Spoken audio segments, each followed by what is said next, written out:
वो करने एमसीक्यू हो में जाएगा। ओके। आप एमसीक्यूज मैं का जो प्रॉब्लम मैं जो बोलूंगा आप ठीक से वो वाला फॉलो करोगे तो एमसीक्यू हो जाएगा। ठीक है, हाँ एमसीक्यू करने के लिए हर चैप्टर का टॉपिक ढूंढना पड़ेगा। ठीक है, ओके टॉपिक क्या है, जैसे हम लोग आज जीओसी डिस्कस करने वाला हूं, तो जीओसी के अंदर में जो इंपॉर्टेंट टॉपिक है, जैसे कार्बोकैटायन का स्टेबिलिटी ऑर्डर, कार्बोकैटायन से रिलेट करके एसिडिक बेसिस ऑर्डर, कार्बोएनाइन का स्टेबिलिटी ऑर्डर, कार्बोएनाइन का एप्लीकेशन, और जो है रिएक्शन इंटरमीडिएट, मतलब रिएक्शन इंटरमीडिएट के ऊपर में कौन सा इफेक्ट आता है, सर, जैसे इंडक्टिव लेकिन इफेक्ट। एक काम करती ना, डेली हम्म तुम एक चैप्टर खत्म करती ना, मैं ये उसको डेली एक तो पीवाईक्यू चैप्टर सॉल्व, खत्म होगा। मैं इसको पीवाईक्यूज कर देता। तुम अलग से 100 क्वेश्चंस व्हाट्सएप व्हाट्सएप ग्रुप में नहीं नहीं डाल नहीं, दो। व्हाट्सएप नहीं, वो वाला वो वेब पेज के अंदर में आप जब एनरोल होगा ना, उसी पेज के अंदर में हार्ड एमसीक्यू दिया हुआ है, जो एक एक तो चैप्टर से केमिस्ट्री का 150 100 से भी ज्यादा दिया हुआ है। एक एक चैप्टर से। हाँ, एक एक चैप्टर से बहुत जो जो इम्पोर्टेंट है 2025 के लिए वो दिया हुआ है। और लेकिन तुम पीवाईक्यू मैं खुद कराऊंगा, आप भी करो, बट मेरे साथ डिस्कस करके 10 इयर्स का जब मतलब 10 क्वेश्चन और 20 क्वेश्चन जितना क्वेश्चन आया हुआ है 10 इयर्स का, उससे क्या होगा, उस चैप्टर से कौन सा टॉपिक इंपॉर्टेंट है वो एनालिसिस में कर दूंगा, उससे आपका इजी होगा। Okay sir. ठीक है, हर चैप्टर का सोचो। ओके देखो अभी देखो, मैं जनरल ऑर्गेनिक केमिस्ट्री बोलूंगा, जो कार्बन केमिस्ट्री है। जैसे कार्बन का वैलेंसी कितना होता है, कार्बन का वैलेंसी 4 होता है। क्यों 4 होता है? ए फोर्थ ग्रुप का है ना? नहीं नहीं नहीं, 4 होता है कार्बन का। जैसे इलेक्ट्रॉनिक कॉन्फ़िगरेशन मैंने अभी पहले से एक तो चीज रखा हूं, जैसे कार्बन का ग्रुप इलेक्ट्रॉनिक 4 का कॉन्फ़िगरेशन। है ना, कार्बन। हाँ, कार्बन का नंबर ऑफ एटम जो है 6 है, तो उस हिसाब से आप देखेंगे तो देखो 1:2:2p2 जब ग्राउंड स्टेट में है, जैसे 1s में 2 इलेक्ट्रॉन, 2s में 2 इलेक्ट्रॉन, 2p में एक करके है, तो अनपेयर्ड इलेक्ट्रॉन कितना है, 2 है। जब एक्साइटेड स्टेट मतलब जब बॉन्ड फॉर्म करने जा रहा है उस टाइम में ये 2s से एक इलेक्ट्रॉन 2p में आता है, तब जाके यहाँ पर वैलेंस इलेक्ट्रॉन आ जाता है, 4 अनपेयर्ड इलेक्ट्रॉन आ जाता है। तो 4 अनपेयर्ड इलेक्ट्रॉन मतलब 4 बॉन्ड करने वाला है, तो इसलिए इसका वैलेंसी हो जाता है 4। मतलब एक वर्ड में आंसर होगा, कार्बन का एक्साइटेड स्टेट में 4 अनपेयर्ड इलेक्ट्रॉन रहता है, तो इसलिए इसका वैलेंसी 4 होता है। ठीक है, जो मैंने यहाँ पर डायग्राम में दिखाया हूँ। और एक तो जो है कार्बन का और एक तो अलग प्रॉपर्टी है जो है कैटिनेशन प्रॉपर्टी। जो कैटिनेशन प्रॉपर्टी का मतलब क्या है, एक साथ में million of carbon atom attach रह सकता है। जैसे यहाँ पर बोला है carbon atom have the unique property of combining with one another in large number, forming long chain and ring they can connect to other atom also simultaneously. This is called the catenation। मतलब एक साथ में बहुत सारा मतलब million of carbon attach रह सकता है, इस प्रॉपर्टी को बोलता है कैटिनेशन प्रॉपर्टी। तो मतलब कार्बन का 2 यूनिक प्रॉपर्टी हो गया, एक वैलेंसी 4 है और कैटिनेशन प्रॉपर्टी। नेक्स्ट जो आएगा, नेक्स्ट आ रहा है hybridization of the bond. Hybridization of bond मतलब जैसे सिंगल बॉन्ड जब होगा तो हाइब्रिडाइजेशन क्या होगा सिंगल बॉन्ड का हाइब्रिडाइजेशन क्या होता है, जैसे sp3 हाइब्रिडाइजेशन होगा, sp3 हो जाएगा। sp3 हाइब्रिडाइजेशन मतलब जब सिंगल बॉन्ड में रहेगा, मतलब कोई भी 4 सिग्मा होते तो sp3 है ना।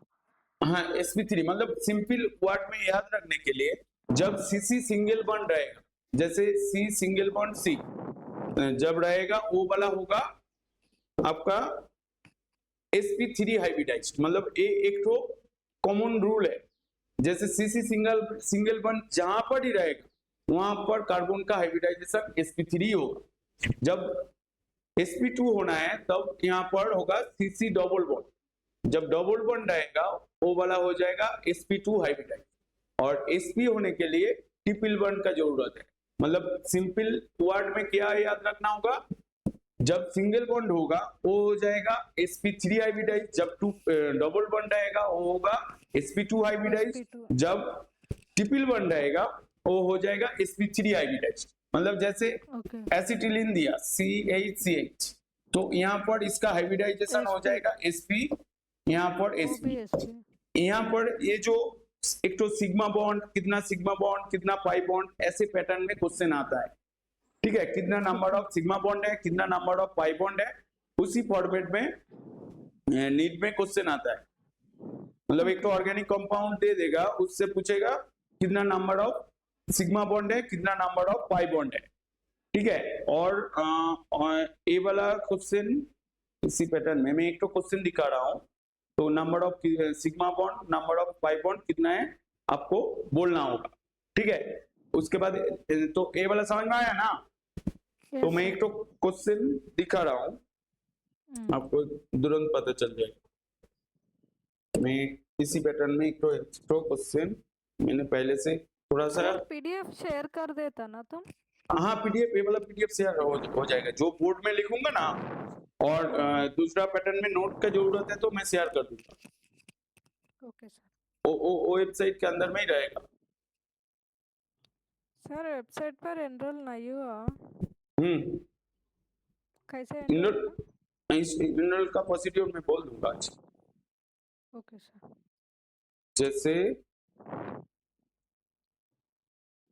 जैसे ये वाला क्वेश्चन ये 10 ईयर्स में आया हुआ है, शायद 2024 में आया हुआ है, नहीं 2023 में आया हुआ है। बोल रहा है ये वाला क्वेश्चन, मैं एमसीक्यू दिखा रहा हूँ, आप देख पा रहे हो ना। तो मैंने अभी क्या बोला, जो सीसी सिग्मा बॉन्ड रहेगा, मतलब सिंगल बॉन्ड रहेगा sp3 हाइब्रिडाइज, और डबल बॉन्ड होगा तो sp2, ट्रिपल बॉन्ड होगा तो sp।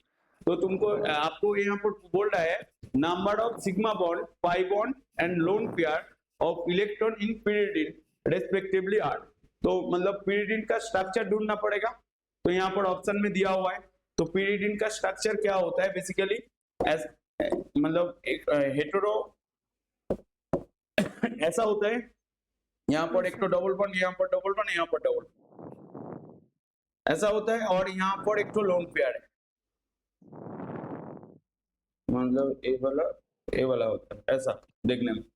तो इसमें नंबर ऑफ सिग्मा बॉन्ड, मतलब यहाँ पर pyridine बोला है, तो इसके अंदर में नंबर ऑफ सिग्मा बॉन्ड कितना है, नंबर ऑफ पाई बॉन्ड कितना है, number of pair of electron कितना है। तो पेयर ऑफ इलेक्ट्रॉन एक तो है, दो तो है, दो तो नहीं एक तो है, पेयर बोल रहा है तो दो तो इलेक्ट्रॉन, मतलब वन पेयर मींस दो तो इलेक्ट्रॉन, और नंबर ऑफ सिग्मा बॉन्ड कितना है। तो इस स्ट्रक्चर को मैं थोड़ा सा, यहाँ पर एक तो हाइड्रोजन है, 6 है सिग्मा बॉन्ड, 12 कैसे, यहाँ पर एक तो हाइड्रोजन, यहाँ पर एक तो हाइड्रोजन, तो हर हाइड्रोजन के साथ 11 एक तो सिग्मा बॉन्ड है, यहाँ पर एक तो सिग्मा बॉन्ड है, मतलब सिग्मा CH बॉन्ड है आपका 6 नहीं 1 2 3 5 हो रहा है, और सिग्मा CC बॉन्ड कितना है, सिग्मा CC बॉन्ड मतलब यहाँ पर एक तो सिग्मा बॉन्ड है, यहाँ पर ये वाला पाई बॉन्ड है, ये वाला सिग्मा बॉन्ड, ये वाला पाई बॉन्ड, ये वाला सिग्मा बॉन्ड, यहाँ पर पाई बॉन्ड, यहाँ पर सिग्मा बॉन्ड, यहाँ पर सिग्मा बॉन्ड, मतलब 1 2 3 4 5 6 CC सिग्मा बॉन्ड हो रहा है 6, और CC पाई बॉन्ड हो रहा है, CC पाई बॉन्ड हो रहा है 1 2 3, तो लोन पेयर हो रहा है एक तो ऑप्शन कौन सा होगा, तो टोटल सिग्मा बॉन्ड हो रहा है 11, पाई बॉन्ड हो रहा है 3, और लोन पेयर हो रहा है 1 मतलब 1 हो रहा है। तो आंसर किसके साथ मैच हो रहा है, ऑप्शन सी के साथ। बहुत ही इजी क्वेश्चन था, जस्ट बेसिक नॉलेज से वो जो हाइब्रिडाइजेशन से ही हो जाता है, मतलब हो जाएगा। जैसे और भी हाइब्रिडाइजेशन पैटर्न में क्वेश्चन है, मैं हर टॉपिक के साथ एक करके क्वेश्चन दिखाऊंगा एमसीक्यू, ठीक है। Yes sir. तो नेक्स्ट यहाँ पर हम लोग था, तो बॉन्ड लेंथ के बारे में बोल रहा है। तो बॉन्ड लेंथ क्या होता है, जो सीसी सिंगल बॉन्ड जब होगा तो उसका बॉन्ड लेंथ सबसे ज्यादा होगा। सीसी सिंगल बॉन्ड में बॉन्ड लेंथ क्या होगा, ज्यादा होगा। और मतलब जैसे हाइब्रिडाइजेशन के बारे में बोल रहा था, जैसे sp3 हाइब्रिडाइज, यहाँ पर बोल रहा है the size of p orbital is much larger as compare to the size of the s orbital. मतलब ये वाला लाइन समझ में आया, p orbital is much larger as compare to the size of the s orbital and the larger orbital form a longer bond. मतलब cc therefore क्या बोलेगा, sigma cc bond bond length is increase as the number of p orbital increases. ठीक है, जब p orbital increase करेगा तो यहाँ पर ये वाला लाइन तो समझ मतलब, क्योंकि यहाँ से असर्शन रीजनिंग टाइप क्वेश्चन देगा, क्योंकि नीट में 2-3 स्टेटमेंट 1 स्टेटमेंट 2 करके क्वेश्चन आता है।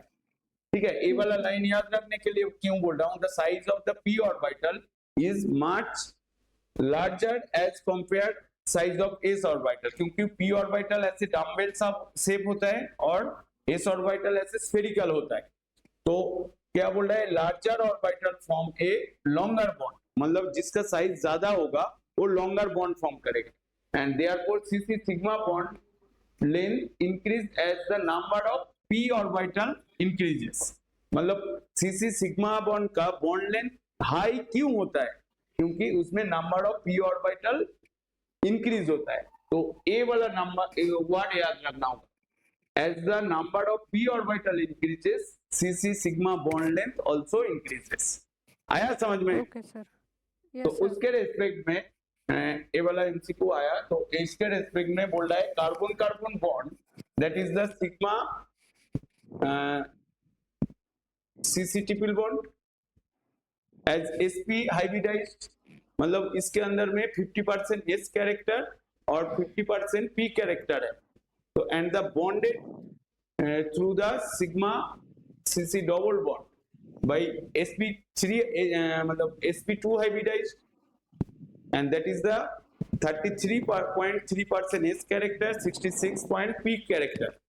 यहाँ पर ये वाला वर्ड नहीं होगा, p character and whereas the bonded through the single bond, मतलब sigma cc single sigma bond, मतलब cc सिग्मा बॉन्ड वहां पर क्या हो जाएगा, sp3 हाइब्रिडाइज्ड। तो sp3 हाइब्रिडाइज्ड होने से इसमें 50% s कैरेक्टर, जो मैंने पहले ही बोला था, नीचे में जो बॉन्ड ऑर्डर का दिया हुआ है, परसेंटेज ऑफ p कैरेक्टर जिसका ज्यादा होगा उसका बॉन्ड लेंथ ज्यादा होगा, क्योंकि जब sp3 हो रहा है उसमें s कैरेक्टर है 25% और p कैरेक्टर है 75%। तो percentage of p character increases, bond length also increases. तो sp का बॉन्ड लेंथ क्या है, 50% है, और cc सिंगल बॉन्ड में sp3 हाइब्रिडाइज्ड मतलब 70% 75% p कैरेक्टर, और cc डबल बॉन्ड में यहाँ पर परसेंटेज मैंने बोला हूँ 67.3%, और sp जब हो रहा है 50-50 हो रहा है, तो इसलिए मेन कल्प्रिट क्या कौन है, p कैरेक्टर जिसका हाँ p कैरेक्टर जिसका ज्यादा होगा उसका बॉन्ड लेंथ ज्यादा होगा। तो उस हिसाब से बॉन्ड स्ट्रेंथ क्या होगा, shorter bond length greater is the bond strength.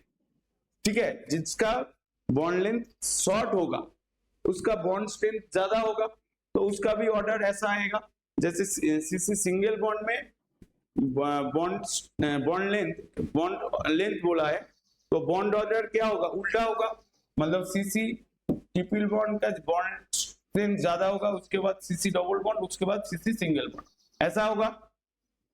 तो मतलब सिंपल वर्ड है, जिसका p कैरेक्टर ज्यादा है उसका बॉन्ड लेंथ ज्यादा है, बॉन्ड लेंथ ज्यादा होने से बॉन्ड स्ट्रेंथ कम हो जाएगा। आया समझ में?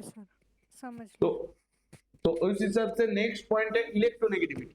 तो इलेक्ट्रॉन, ये जो बेसिक चीज क्यों बोल रहा हूं, यहाँ से एक तो क्वेश्चन होता है जो क्वेश्चन बहुत सारा स्टूडेंट नहीं कर पाता है, जैसे इलेक्ट्रोनेगेटिविटी बोल रहा है it varies the directly with S character, मतलब जिसका एस कैरेक्टर ज्यादा होगा but inversely with P character.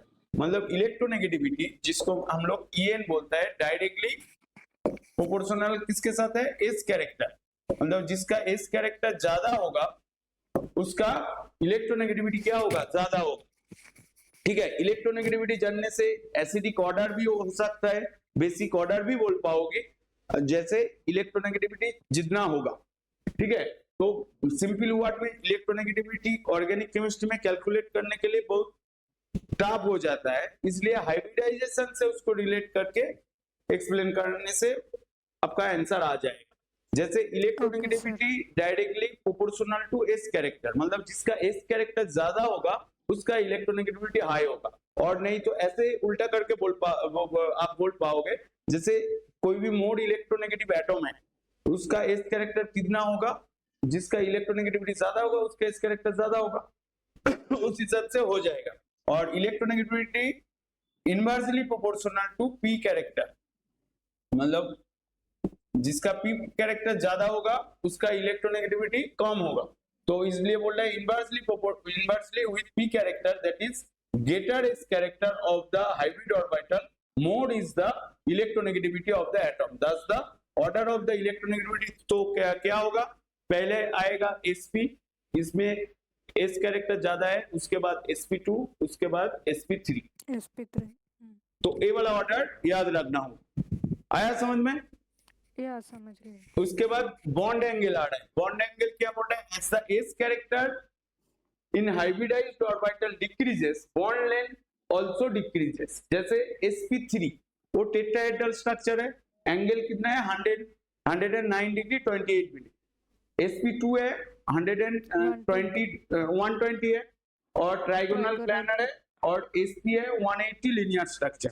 मतलब जितना ज्यादा एस कैरेक्टर हो रहा है उसका बॉन्ड एंगल भी डिक्रीज हो रहा है, क्योंकि sp में 50% एक एस कैरेक्टर है और 50% पी कैरेक्टर है, तो इसलिए इसका बॉन्ड एंगल हो रहा है 180, स्ट्रक्चर हो रहा है लीनियर।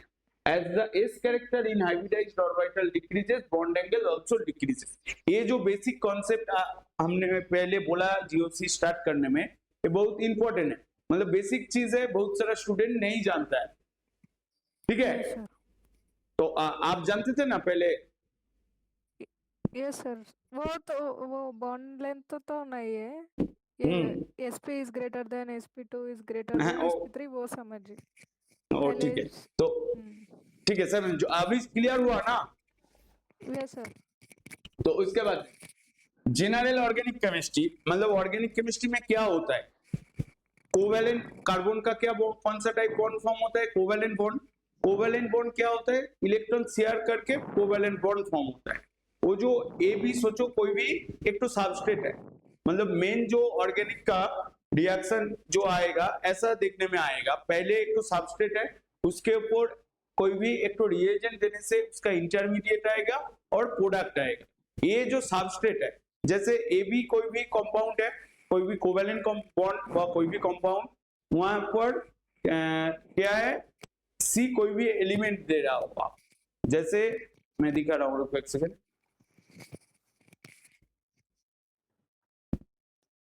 और नोमेनक्लेचर याद है ना, आईयूपीएसी नोमेनक्लेचर लास्ट ईयर? इतना परफेक्ट नहीं है, लेकिन क्वेश्चन पूछो।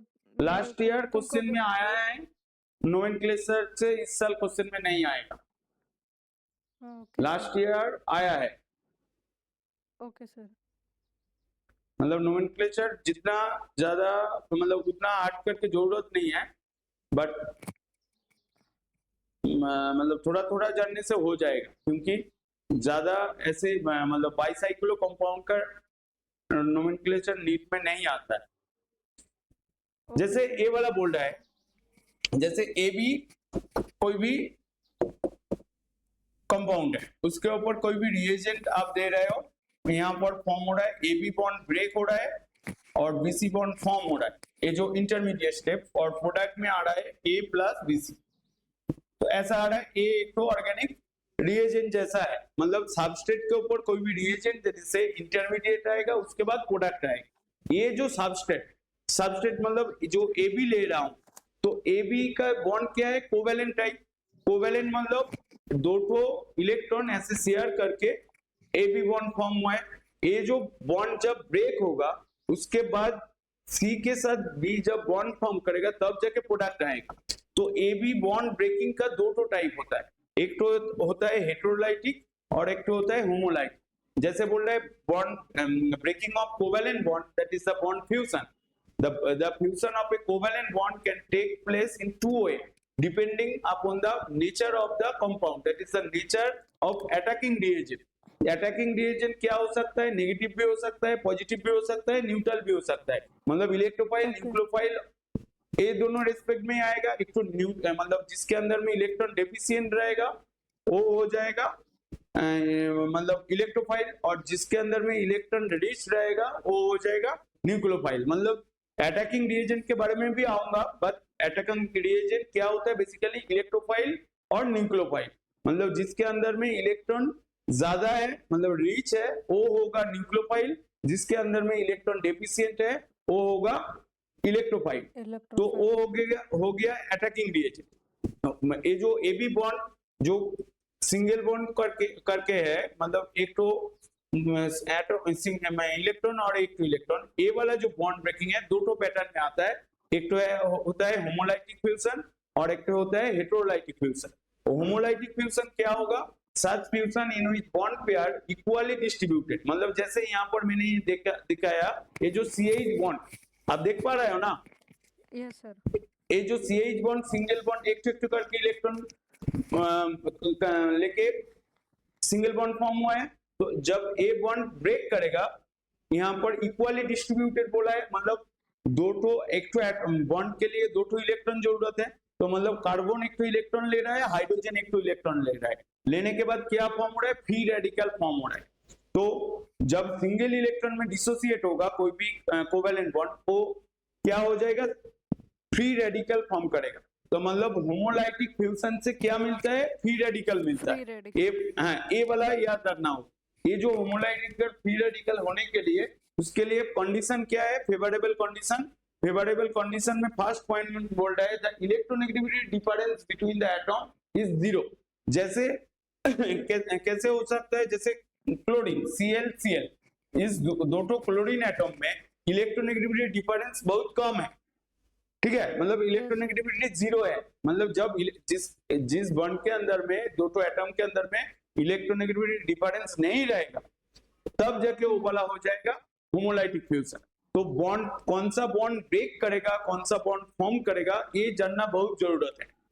इसीलिए ऑर्गेनिक हार्ड हो जाता है, कौन सा बॉन्ड ब्रेक करेगा, कहां पर अटैक करेगा, वो बहुत मतलब इंपॉर्टेंट है, जानना भी जरूरत है। तो इसलिए मैं क्या बोल रहा हूं, जब इलेक्ट्रोनेगेटिविटी डिफरेंस नहीं रहेगा तब जाके क्या होगा, फ्री रेडिकल फॉर्म होगा। आया समझ में? तो when the electronegativity difference between the two atoms is zero or near zero, तब क्या होगा, फ्री रेडिकल फॉर्म होगा, मतलब होमोलाइटिक फ्यूजन होगा। Reaction is carried out at high temperature greater than 500 degree centigrade. ये भी याद रखना पड़ेगा, क्योंकि कौन सा टेम्परेचर में होमोलाइटिक फ्यूजन और फ्री रेडिकल फॉर्म होगा, जब ग्रेटर देन 500 होगा। ऐसा भी क्वेश्चन होता है, कोई भी रिएक्शन दे दिया, टेम्परेचर बोला है, बोल रहा है यहाँ पर कौन सा टाइप बॉन्ड ब्रेकिंग होगा इस कंपाउंड के अंदर में, ऐसा भी क्वेश्चन पूछ सकता है। क्योंकि बहुत सारा देखो आपको भी जानना पड़ेगा, जो आपका थ्योरी में है ऑर्गेनिक में क्वेश्चन क्या होता है, रिपीटेड होता है, बट ऑर्गेनिक का क्वेश्चन ऐसा भी होता है कोई भी क्वेश्चन रिपीटेड नहीं होगा, ऐसा भी हो सकता है। मतलब कोई बहुत सारा टॉपिक है जहां से अभी तक क्वेश्चन नहीं हुआ है, ठीक है। जैसे यहाँ पर reaction is carried out at high temperature, मतलब ग्रेटर देन 500 डिग्री सेंटीग्रेड, वो हो जाएगा क्या आपका होमोलाइटिक फ्यूजन, मतलब फ्री रेडिकल फॉर्म करेगा। और क्या होगा, इन प्रेजेंस ऑफ सनलाइट, ये भी बहुत इंपॉर्टेंट क्राइटेरिया है। मतलब कोई भी रिएक्शन देख के आप बोल पाओगे ये वाला होमोलाइटिक होगा क्या हेटेरोलाइटिक होगा। मतलब यहाँ पर फ्री रेडिकल करके आएगा क्या, कार्बोकैटायन और कार्बोएनायन फॉर्म करके इंटरमीडिएट आएगा। तो वो जो रिएजेंट, वो जो कंडीशन जो है, एक है 500 डिग्री सेंटीग्रेड, फर्स्ट है इलेक्ट्रोनेगेटिविटी डिफरेंस कौन सा बॉन्ड के अंदर में, और 500 डिग्री सेंटीग्रेड, और प्रेजेंस ऑफ सनलाइट, जब यूवी लाइट जैसे मीथेन का क्लोरीनेशन, वहां पर सनलाइट देने से क्या होता है, क्लोरीन CL बॉन्ड ब्रेक होता है, तो वहां पर फ्री रेडिकल फॉर्म होता है। वो फ्री रेडिकल मीथेन के ऊपर रिएक्ट करके मिथाइल रेडिकल होता है। मिथाइल रेडिकल फिर से क्लोरीन के साथ रिएक्ट करके मिथाइल क्लोराइड फॉर्म होता है। वो रिएक्शन में देखा होगा, रिएक्शन मैकेनिज्म करके। तो when the reagent is radical, मतलब जब रिएजेंट रेडिकल होगा, मतलब जब सिंगल इलेक्ट्रॉन में रहेगा, उसी में मतलब उस कंपाउंड के अंदर में आपका बॉन्ड डिसोसिएशन जो होगा वो होमोलाइटिक होगा। उसके बाद बोल रहा है in presence of peroxide और टेट्राइथाइल लेड, इसका प्रेजेंस में क्या होता है, फ्री रेडिकल फॉर्म होके मतलब होमोलाइटिक फ्यूजन होता है। और बोल रहा है in presence of non polar solvent, polar और नॉन पोलर के बारे में पता है ना।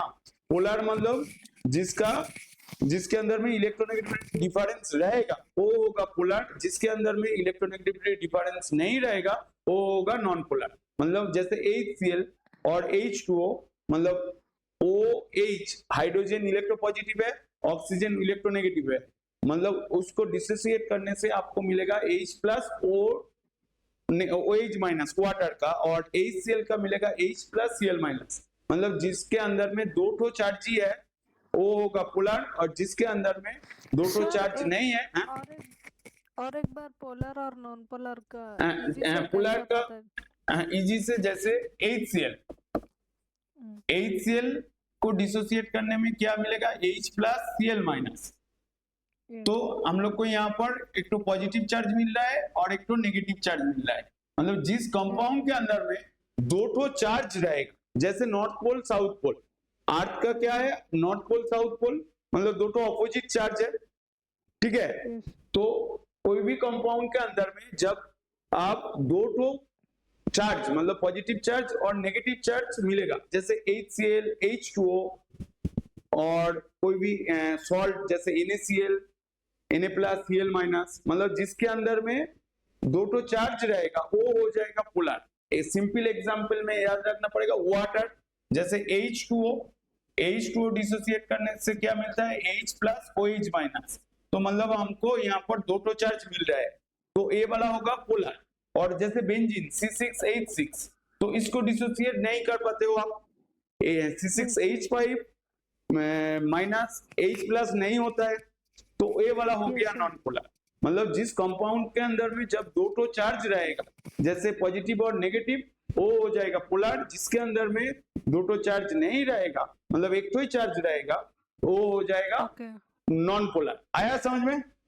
यस सर, समझ गया। तो होमोलाइटिक का जो फेवरेबल कंडीशन क्या क्या रहना चाहिए, इलेक्ट्रोनेगेटिविटी 0 होना चाहिए, सनलाइट के प्रेजेंस में होता है 500 डिग्री टेम्परेचर अबव 500 डिग्री, हाँ, और पारऑक्साइड और नहीं तो टेल जैसे टेट्रा इथाइल लेड का प्रेजेंस में, और नॉन पोलर कंपाउंड का प्रेजेंस सॉल्वेंट के प्रेजेंस में ये वाला होता है, और गैसियस फेज में ये भी होता है रिएक्शन मिक्सर। मतलब मेरा जो कहना है, आपको क्या करना होगा, जो ये जो की पॉइंट है, यही पॉइंट याद रखना होगा। थ्योरी में कब आपको पता चलेगा ये वाला होमोलाइसिस होगा और ये वाला हेटेरोलाइटिक होगा।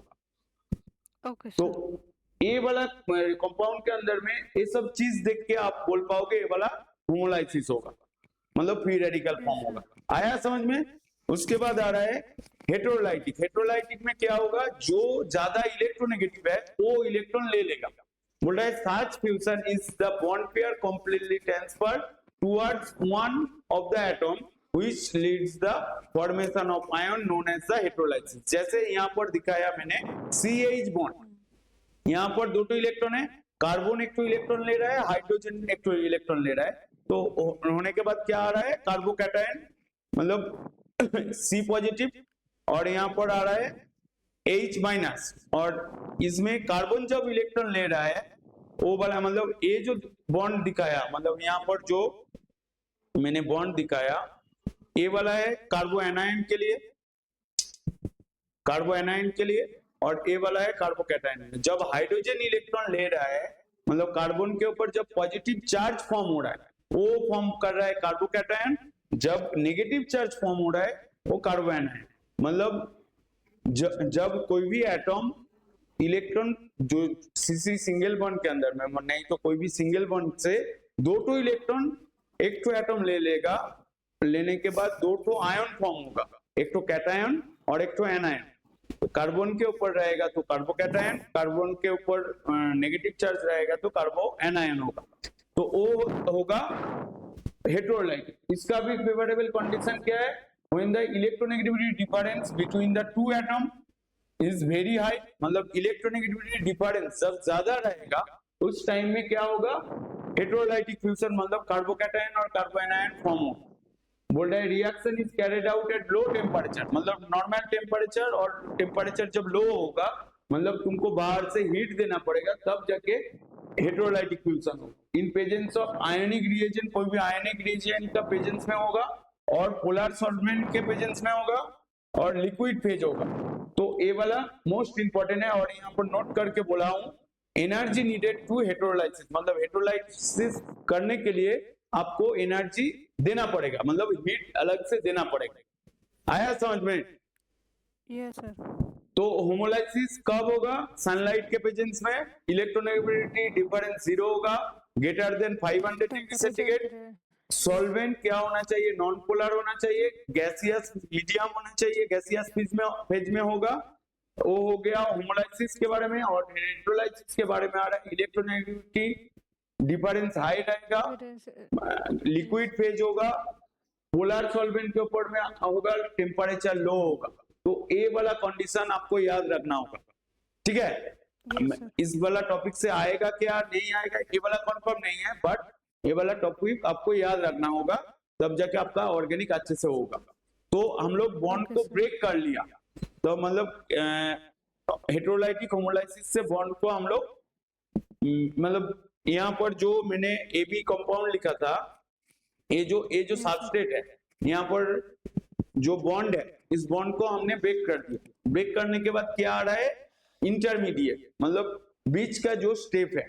तो मतलब बॉन्ड ब्रेक होने के बाद क्या फॉर्म हो रहा है? एक फ्री रेडिकल हो रहा है, और एक तो कार्बोकैटायन और कार्बोएनायन हो रहा है। तो उस हिसाब से हम लोग पढ़ेंगे रिएक्शन इंटरमीडिएट। तो रिएक्शन इंटरमीडिएट में बोल रहा है reaction intermediate are the pieces which are formed during the reaction but cannot isolate it as they are extremely reactive, unstable and they are for short lived। मतलब ये जो intermediate step है unstable होगा और एक्सट्रीमली रिएक्टिव होगा, और ये ज्यादा स्टेबल नहीं होगा, इसलिए बोल रहा है शॉर्ट लिव्ड।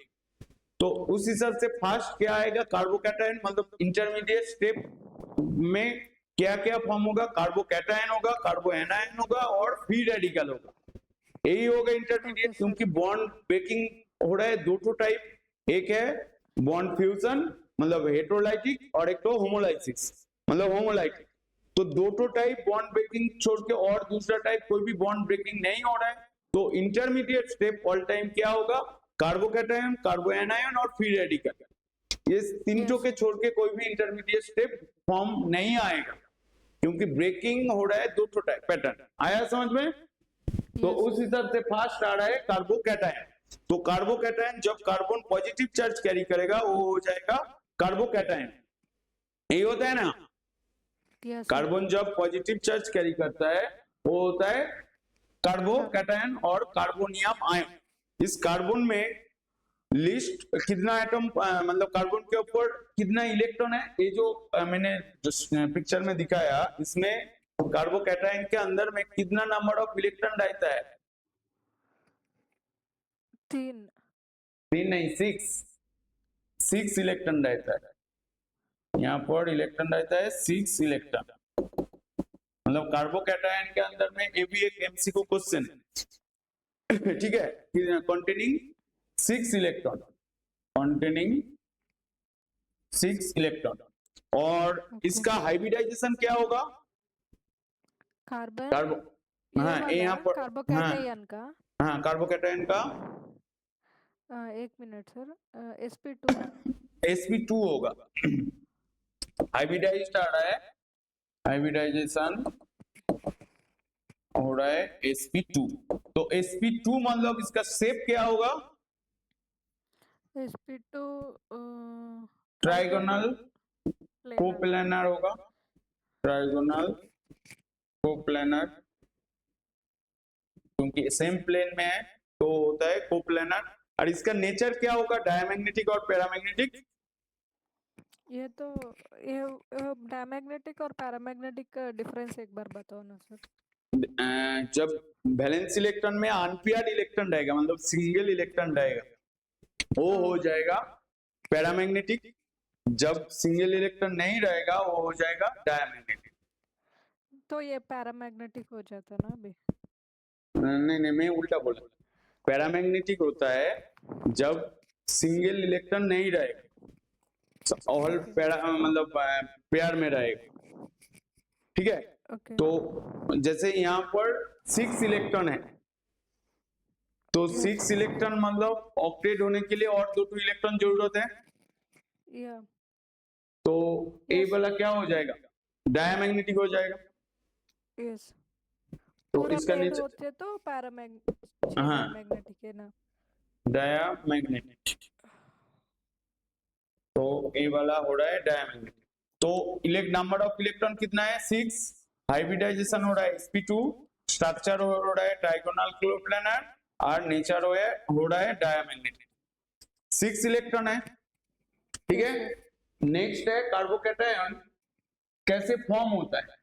एक होता है हेटेरोलाइटिक फ्यूजन करके, हेटेरोलाइटिक फ्यूजन मतलब जो मोड इलेक्ट्रोनेगेटिव मतलब होगा वो इलेक्ट्रॉन ले लेगा, मतलब कार्बोकैटायन फॉर्म करके आ रहा है का मतलब हेटेरोलाइटिक फ्यूजन करके आ रहा है। अभी मैंने क्या बोला हेटेरोलाइटिक फ्यूजन के बारे में मैंने बोला, ठीक है। यस सर तो ये वाला हो गया। और बोल रहा है formation of protonation of alcohol, मतलब प्रोटोनेशन ऑफ अल्कोहल, ये थोड़ा सा मैकेनिज्म पार्ट आएगा वो भी मैं दिखा रहा हूं। जैसे कोई भी अल्कोहल का प्रोटोनेशन बोल रहा है जैसे RCH2OH, तो यहाँ पर ऑक्सीजन का लोन पेयर है, प्रोटोनेशन मतलब H+ आप दे रहे हो तो यहाँ पर फॉर्म होगा RCH2OH2 पॉजिटिव। वाटर ये जो ऑक्सीजन का जो लोन पेयर है उसके साथ H+ ऐड हो रहा है, होने के बाद OH2 पॉजिटिव हो रहा है। इसके बाद यहाँ से ए वाला वाटर मॉलिक्यूल निकल जाएगा, निकलने के बाद होगा RCH2 पॉजिटिव, तो यहाँ पर कार्बोकैटायन फॉर्म हो रहा है प्लस H2O। तो क्या एक तो पॉइंट आ रहा है कार्बोकैटायन कहां से फॉर्म होता है बाय हेटेरोलाइटिक फ्यूजन से, ये पहले ही मैंने दिखाया। और एक हो रहा है बाय प्रोटोनेशन ऑफ अल्कोहल, मतलब अल्कोहल का प्रोटोनेशन करके कार्बोकैटायन फॉर्म होगा। और एक तो आ रहा है प्रोटोनेशन ऑफ एल्किन। एल्किन क्या होता है, ऐसा होता है एल्किन C++C, इसका प्रोटोनेशन मतलब इसके ऊपर H+ दे रहे हो, यहाँ पर C++C मतलब क्या है पाई इलेक्ट्रॉन मतलब नेगेटिवली चार्ज, तो नेगेटिव चार्ज के ऊपर क्या होगा पॉजिटिव चार्ज अटैक करेगा, जिस कार्बन में अटैक करेगा उसी कार्बन में इलेक्ट्रॉन घूमेगा। यहाँ पर अटैक कर रहा है यहाँ पर इलेक्ट्रॉन घूमेगा, तो ए वाला हो जाएगा C पॉजिटिव, यहाँ पर H ऐड हो रहा है। तो ये 3 केस में ही कार्बोकैटायन फॉर्म होगा। देखो हर ऑर्गेनिक के अंदर में कार्बोकैटायन फॉर्मेशन होने के लिए ये 3 प्रोसेस से ही होगा। एक होगा हेटेरोलाइटिक फ्यूजन से, एक तो अल्कोहल का प्रोटोनेशन करके और एल्किन का प्रोटोनेशन करके कार्बोकैटायन फॉर्म होगा। इजी हुआ ना थोड़ा सा? यस सर तो कार्बोकैटायन कहां पर फॉर्म होगा, तो ये 3 मेथड से ही आप फॉर्म कर पाओगे, ठीक है। ओके उसके बाद आ रहा है types of carbocation. Types of carbocation में आएगा एलाइलिक कार्बोकैटायन और बेंजाइलिक कार्बोकैटायन। पहले एलाइलिक पोजीशन के बारे में मैंने यहाँ पर ड्रा कर रहा हूँ, ए वाला हो रहा है एलाइलिक पोजीशन, मतलब ए जो पोजीशन है ए वाला है एलाइलिक पोजीशन, मतलब जब CC++ के ऊपर में आप CC++ के साथ अटैच जो कार्बन होगा वो होगा एलाइलिक। इस साइड में भी एक तो CH2 ऐसा हो सकता था, लिखने से भी ए वाला पोजीशन भी एलाइलिक होगा। मतलब सिंपल वर्ड में जब CC++ मतलब sp2 कार्बन के साथ ए वाला कार्बन क्या होगा sp2 और ए वाला कार्बन क्या होगा sp3, जब sp2 कार्बन के साथ जब sp3 कार्बन अटैच रहेगा वो वाला जो sp3 कार्बन है वो होगा एलाइलिक, ठीक है। उतना हट करके जानना जरूरत नहीं है। सिंपल CC डबल बॉन्ड के साथ जो कार्बन अटैच रहेगा, ठीक है, वो हो जाएगा एलाइलिक कार्बन। तो इसके ऊपर में जब मतलब ये जो कार्बन के ऊपर में जब पॉजिटिव चार्ज रहेगा, ये वाला जो कार्बन हो रहा है, ये वाला हो रहा है एलाइलिक कार्बोकैटायन। आया समझ में? सिंपल वर्ड है। जब CC डबल बॉन्ड के साथ जो कार्बन अटैच रहेगा, उस कार्बन को हम बोलेंगे अल्फा और एलाइलिक कुछ भी, और नहीं तो CC मतलब sp2 कार्बन के साथ जब sp3 कार्बन अटैच रहेगा, वो जो sp3 कार्बन है वो sp2 का रेस्पेक्ट में वो वाला हो रहा है एलाइलिक। बहुत हार्ड वर्ड है, जैसे मैंने यहाँ पर इजीली दिखाया, तो ये वर्ड याद रखने के लिए बहुत मुश्किल होगा। तो इसलिए क्या करना होगा आपको, सिंपल CC डबल बॉन्ड के साथ जो कार्बन अटैच रहेगा वो होगा एलाइलिक, और बेंजाइलिक क्या होगा इसी पैटर्न में। जब बेंजीन रिंग रहेगा, तो जैसे ये वाला बेंजीन रिंग, इसके साथ अटैच जो कार्बन होगा ये हो जाएगा बेंजाइलिक। ये वाला पोजीशन है बेंजाइलिक। तो बेंजाइलिक और एलाइलिक में डिफरेंस क्या है? बेंजाइलिक में यहाँ पर भी ये वाला कार्बन sp2 है, ये वाला भी sp3 है। जब बेंजीन रिंग रहेगा वो हो जाएगा बेंजाइलिक। जब एलिफेटिक कंपाउंड मतलब CC डबल बॉन्ड रहेगा, वहां पर हो जाएगा एलाइलिक। तो यहाँ पर भी C डबल बॉन्ड C ऐसी पैटर्न में है, मतलब C डबल बॉन्ड C, यहाँ पर CH2। तो यहाँ पर क्या होगा, एक तो अलग से sp2 हो जाता ना? हाँ sp2 ही तो है, ये वाला कार्बन sp2 है। यहाँ पर भी ये भी तो sp2 है। नहीं ऊपर वाला CH2, ये वाला sp3 होगा। ये sp3 कैसा हो जाता सर? एक इसके लोड पे है साथ ना? हाँ, इसके साथ यहाँ पर पॉजिटिव चार्ज है। जब कार्बन पॉजिटिव होगा, ये वाला हो जाएगा तब sp2, ये वाला तब sp2 हो जाएगा। सिंपली ये वाला हाइब्रिडाइजेशन के बारे में, इसके यहाँ पर हाइब्रिडाइजेशन का मत लेके आओ, सिंपल वर्ड में आप जाएंगे तो हाइब्रिडाइजेशन के बारे में मत, क्योंकि इस ग्रुप के साथ कौन सा ग्रुप अटैच है, जब नेगेटिव चार्ज अटैक होगा वो उसका हाइब्रिडाइजेशन अलग हो जाएगा। जब sp2 होगा मतलब पॉजिटिव चार्ज अटैच रहेगा, उसका हाइब्रिडाइजेशन और भी अलग हो जाएगा। क्योंकि यहाँ पर जब पॉजिटिव हो रहा है, तो हमने अभी क्या बोला, जब कार्बोकैटायन का हाइब्रिडाइजेशन क्या होता है sp2, तो यहाँ पर इसका हाइब्रिडाइजेशन हो रहा है sp2। तो इसलिए हाइब्रिडाइजेशन को याद रख के इसको मतलब बेंजाइलिक क्या होता है, एलाइलिक क्या होता है, वो हाइब्रिडाइजेशन करके याद मत रखना। सिंपल जब CC डबल बॉन्ड के साथ कार्बन अटैच रहेगा, उस कार्बन को हम बोलेंगे एलाइलिक। जब बेंजीन रिंग के साथ जब कार्बन अटैच रहेगा, वो हो जाएगा बेंजाइलिक। तो बेंजीन रिंग में हम लोग को 6 बेंजाइलिक कार्बन मिलेगा, क्योंकि बेंजीन रिंग के साथ 6 कार्बन ही अटैच रह सकता है। तो बेंजाइलिक के बारे में क्लियर हुआ, बेंजाइलिक एलाइलिक। Yes sir. जब बेंजीन रिंग के साथ जो कार्बन अटैच रहेगा वो हो जाएगा बेंजाइलिक, और उस कार्बन के ऊपर जब पॉजिटिव चार्ज रहेगा वो हो जाएगा बेंजाइलिक कार्बोकैटायन। आया समझ में? समझ तो गया। टाइप्स ऑफ कार्बोकैटायन हो गया। इसके बाद आ रहा है क्लासिकल कार्बोकैटायन। वो था नॉन क्लासिकल। क्लासिकल मतलब 1 डिग्री 2 डिग्री 3 डिग्री कार्बोकैटायन, जो सिंपली हम लोग ऐसे याद रखते थे, जैसे RCH2 पॉजिटिव, ये वाला हो रहा है 1 डिग्री कार्बोकैटायन। RCH ये वाला 2 डिग्री कार्बोकैटायन, और RCR ये वाला हो रहा है 3 डिग्री कार्बोकैटायन।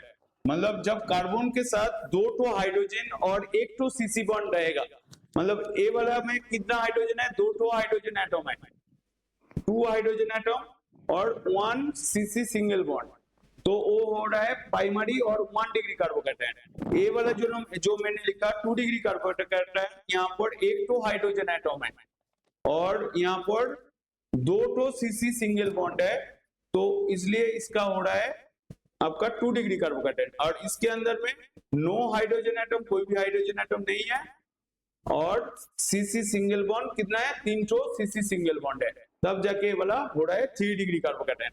आया समझ में? 1 डिग्री, 2 डिग्री, 3 डिग्री कार्बोकैटायन के बारे में। उसके बाद आ रहा है ऑर्डर ऑफ स्टेबिलिटी। बोल रहा है स्टेबिलिटी का जो ऑर्डर है ये कौन डिसाइड करेगा?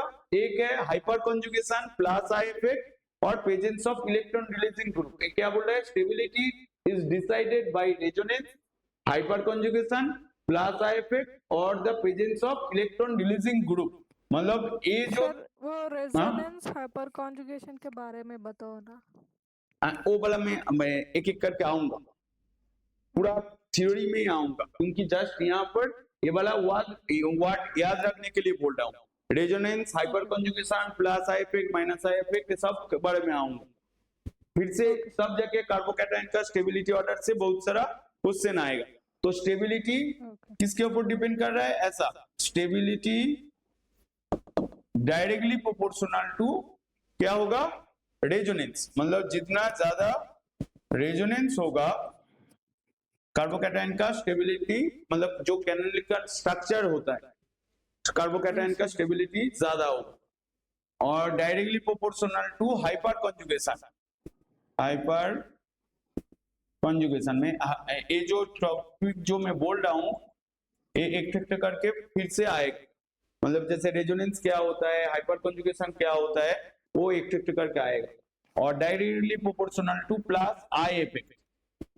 प्लस आई इफेक्ट भी क्या होगा मैं बोलूंगा, ठीक है। जस्ट यहाँ पर ए वाला वर्ड से कार्बोकैटायन का स्टेबिलिटी कैसे सोचना होगा, मतलब कौन सा ग्रुप और कौन सा कंडीशन देख के कार्बोकैटायन का स्टेबिलिटी हम लोग बोलेंगे।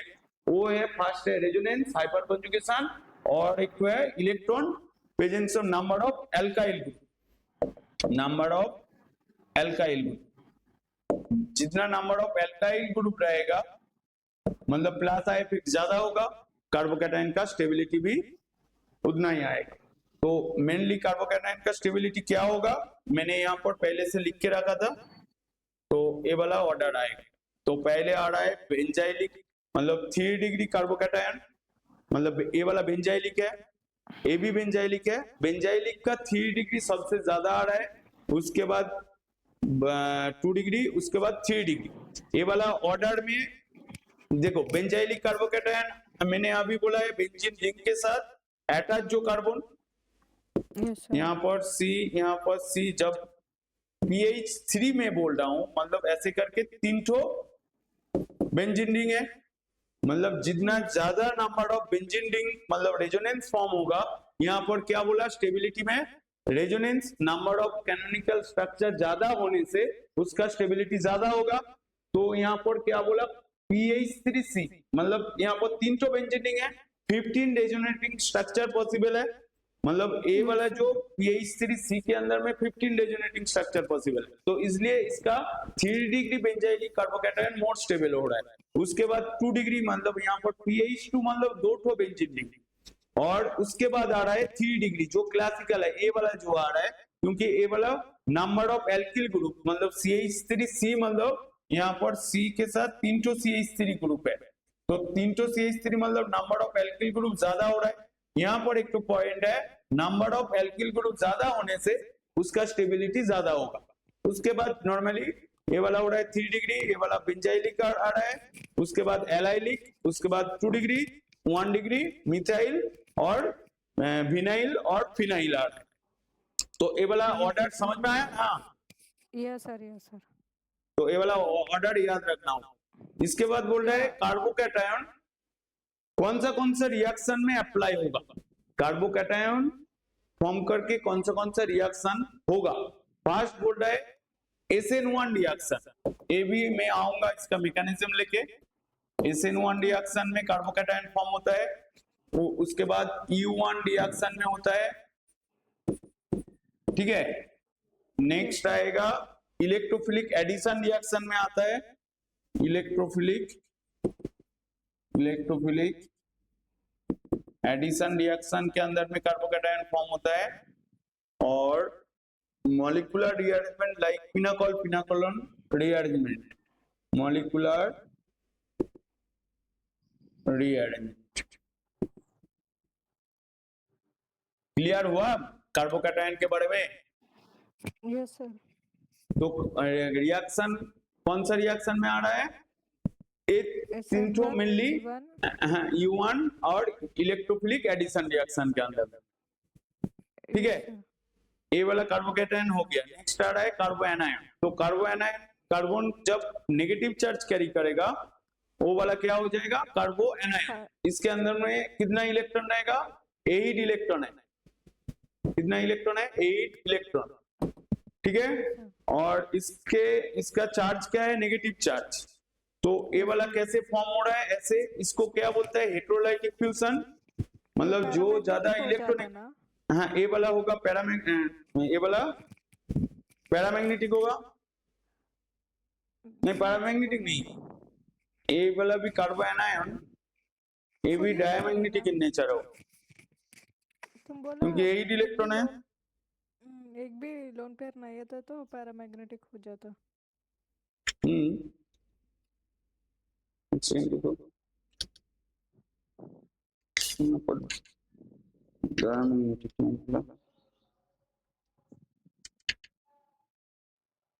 अभी तक जितना मैं बोला हूँ उतना समझ में आया ना?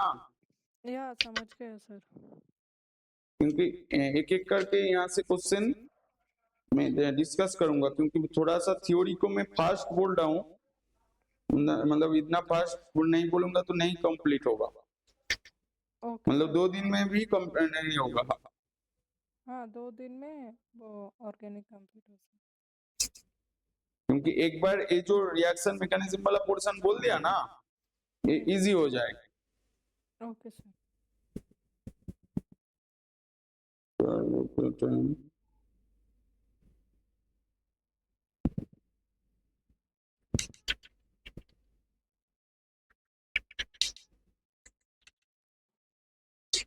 ये वाला में 8 इलेक्ट्रॉन है, तो ये भी आपका डायमैग्नेटिक होगा। और हाइब्रिडाइजेशन क्या होगा? sp3 हाइब्रिडाइज्ड होगा। sp3 ये भी डायमैग्नेटिक है, ठीक है। तो ये वाला और आ रहा है कार्बोएनायन का। सर तो sp3 कैसा हो सकता? क्योंकि यहाँ पर 8 इलेक्ट्रॉन है ना। नहीं तुम बोला पूरा सिंगल बॉन्ड छोड़ा। हाँ, तो यहाँ पर सब सिग्मा बॉन्ड ही तो फॉर्म कर रहा है, सिंगल बॉन्ड है और 8 इलेक्ट्रॉन है। जब 2 to 8 से कम इलेक्ट्रॉन रहेगा वहां पर आपका 2 दे के डिवाइड होना चाहिए, नहीं तो 8 इलेक्ट्रॉन याद रखने से सिंपल वर्ड में ऐसे याद रख तो हो जाएगा। Okay sir. क्योंकि इसका डिटेल में जाऊंगा ना बहुत बड़ा हो जाएगा, तो इसलिए अभी टाइमिंग कम है, तो इसलिए मैं ऐसे शॉर्ट फॉर्म में आपको मैं बोल रहा हूँ।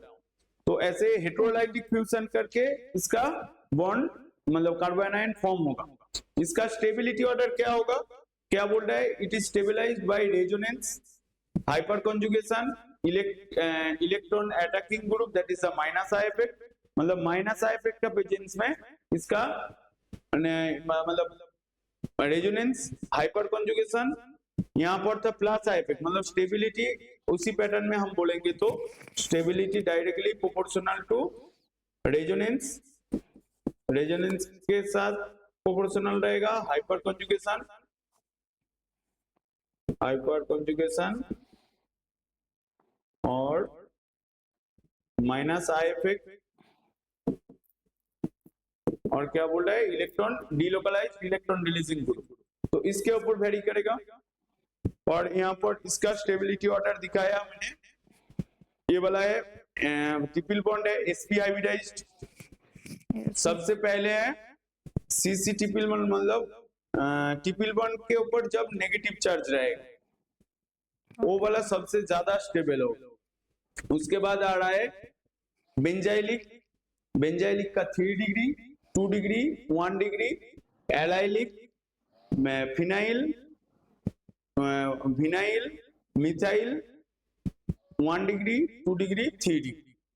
मतलब कार्बोकैटायन का सिंपल यहाँ पर कार्बोएनायन का ऑर्डर याद रखने के लिए 1 डिग्री, 2 डिग्री, 3 डिग्री, ये सिंपल वर्ड में आएगा। 3 डिग्री 2 डिग्री 1 डिग्री है ना कार्बन हाँ, का कैटायन का कार्बोकैटायन का आएगा, यहाँ पर मैंने नहीं बोला था, यहाँ पर आएगा 3 डिग्री 2 डिग्री 1 डिग्री, ये एकदम बेसिक है, ठीक है। ओके सर उसी पैटर्न में ये वाला हो रहा है, और कार्बोनाइन का पूरा ऑपोजिट होगा, 1 डिग्री 2 डिग्री 3 डिग्री, ठीक है। ये वाला ऑर्डर याद रखने के लिए क्यों बोल रहा हूँ, ये वाला ऑर्डर से एमसीक्यू क्वेश्चन होता है, ठीक है।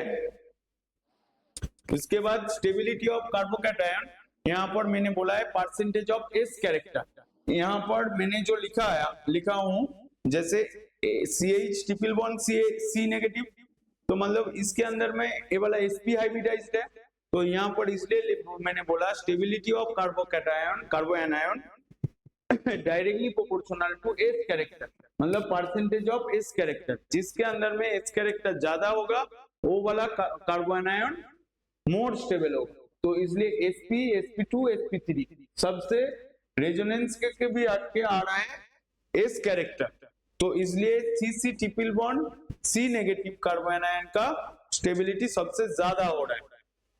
आया समझ में? यस सर तो जो मैं बोल रहा हूँ आपको समझ में आ रहा है ना? यस सर समझ रहे नेक्स्ट जो आ रहा है, ये कार्बोकैटायन का स्टेबिलिटी हो गया, और यहाँ पर कार्बोकैटायन का क्या है कुछ, इसके बाद कार्बिन आएगा। कार्बिन क्या है?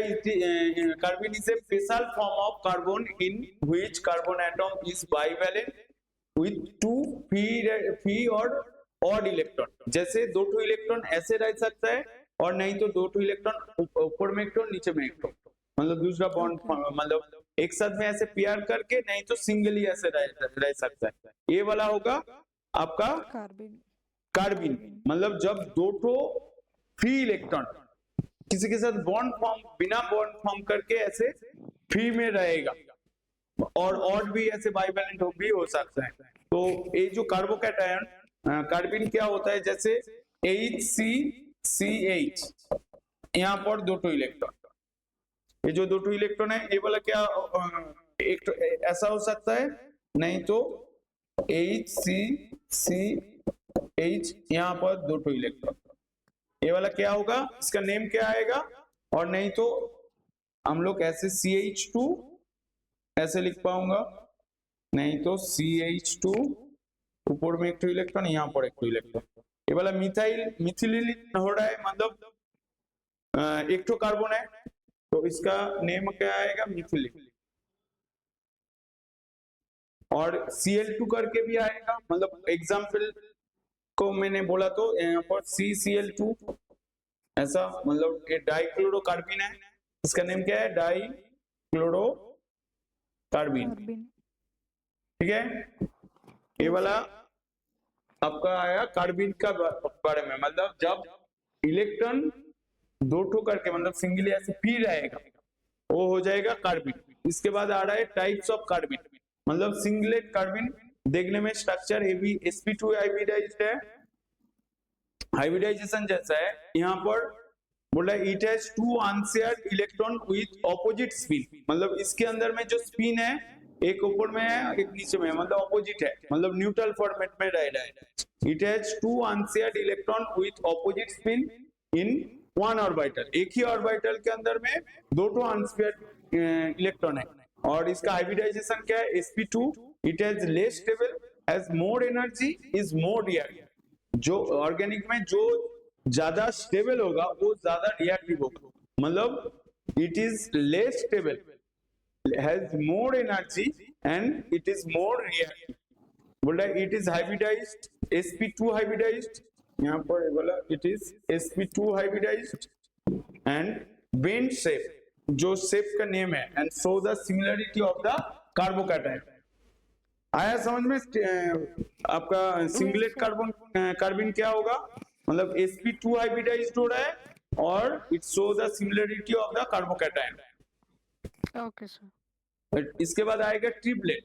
ट्रिपलेट का स्ट्रक्चर देखने में ऐसा है, मतलब यहाँ पर ऐसे सिंगल इलेक्ट्रॉन रहेगा, it has 2 electron with the same spin present in the different orbital, एक ही स्पिन में, ये जो स्पिन का ही मेन कल्प्रिट है सिंगलेट और ट्यूबलेट कार्बिन के बारे में, जब एक ही ऑर्बिटल में ऑपोजिट स्पिन में इलेक्ट्रॉन रहेगा वो हो जाएगा सिंगलेट कार्बिन, और जब दो इलेक्ट्रॉन सेम स्पिन में दो टू ऑर्बिटल के अंदर में रहेगा वो हो जाएगा triplet. It has the two electron with the same spin present in different orbital making a free diradical. It is the sp hybridize, इसका हाइब्रिडाइजेशन यहाँ पर भी मिस्टेक हुआ है, sp hybridize with linear shape. इसका shape क्या है? Linear shape. ये वाला था बेंड शेप और ये वाला है linear shape. It is more stable and less energy. तो मतलब सिंगलेट और ट्यूबलेट के बीच में कौन ज्यादा स्टेबल है? सिंगलेट ज्यादा स्टेबल है। आया समझ में? Yes sir. तो इसके बाद आएगा कार्बिन का जो बात है, फॉर्मेशन कैसे फॉर्म होगा, फॉर्मेशन ऑफ कार्बिन। जैसे डायजोमीथेन के बारे में पता है, जैसे डायजोमीथेन होता है CH2N2, ये होता है क्या? डायजोमीथेन।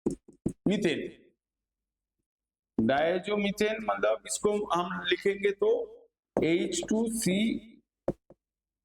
मतलब ऐसे लिखो, यहाँ पर C, यहाँ पर N double triple bond N, यहाँ पर पॉजिटिव, ठीक है, और यहाँ पर नेगेटिव, यहाँ पर एक तो बॉन्ड कर दो, मतलब जैसे पॉजिटिव नेगेटिव लिखा रहा हूँ ऐसा है। इसमें आप H न्यू मतलब यूवी लाइट दे रहा है, यूवी मतलब सनलाइट दे रहा है, तो सनलाइट देने से क्या होता है? फ्री रेडिकल फॉर्म होता है। जो सिंगल एक तो रेडिकल रहेगा वो फ्री रेडिकल, जब दो तो रेडिकल है मतलब दो तो इलेक्ट्रॉन सिंगल करके रहेगा वो हो जाएगा कार्बिन। मैंने लास्ट में बोला हूं। तो यहाँ पर से दो तो इलेक्ट्रॉन जैसे यहाँ से चला जाएगा नाइट्रोजन होके यहाँ पर कार्बन के ऊपर ऐसे CH2 फॉर्म हो जाएगा, यहाँ पर N ए वाला। तो फॉर्मेशन कहां से आ रहा है? फ्रॉम डायजोमीथेन से कार्बिन फॉर्म होता है। और एक तो कहां से होगा, याद है कुछ?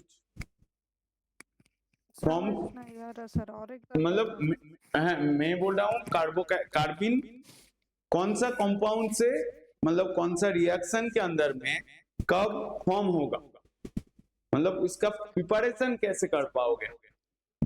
एक है फ्रॉम डायजोमीथेन से होगा, मतलब डायजोमीथेन जहां पर ही यूज होगा। जैसे कोई भी रिएक्शन सोचो, कोई भी अपना रिएक्शन बोल दिया, यहाँ पर CH2N2 बोल दिया, प्रोडक्ट बोल रहा है, यहाँ पर इस कंपाउंड मतलब ये वाला रिएक्शन इंटरमीडिएट कौन सा पैटर्न में जा रहा है, मतलब बोल रहा है कार्बोकैटायन, कार्बोएनायन, कार्बिन, सिंगलेट, ट्रिपलेट, ऐसे भी पूछ सकता है। तो तब आपको बोलना पड़ेगा ये वाला कार्बिन इंटरमीडिएट होके ये वाला फॉर्म होगा, मतलब क्योंकि यहाँ पर ये जो CH2N2 मतलब डायजोमीथेन वो कार्बिन ही फॉर्म करेगा, ठीक है। नेक्स्ट कहां से आएगा? ये वाला है फर्स्ट पॉइंट। सेकंड आएगा फॉर्म कीटीन, मतलब RC डबल बॉन्ड OC, नहीं R, यहाँ पर CH2, यहाँ पर CH2 double bond C double bond O, ये वाला होता है कीटीन। यहाँ पर भी क्या देना पड़ेगा? H न्यू देने से यहाँ पर फॉर्म हो जाएगा RCH2, मतलब ऐसा। ये भी सिंगलेट कार्बिन हो रहा है और कार्बन मोनोऑक्साइड होके ये वाला निकल जाएगा। फॉर्म कीटीन से फॉर्म हो रहा है और हेलोफॉर्म रिएक्शन में भी होगा, फॉर्म हेलोफॉर्म रिएक्शन। तो हेलोफॉर्म रिएक्शन मतलब ऐसे CH Cl3 होता है, मतलब क्लोरोफॉर्म आयोडोफॉर्म। यहाँ पर भी क्या होता है? जैसे ही अल्कोहलिक केओइस देने से यहाँ पर मतलब बेस देने से इसका स्ट्रक्चर क्या है? ऐसा है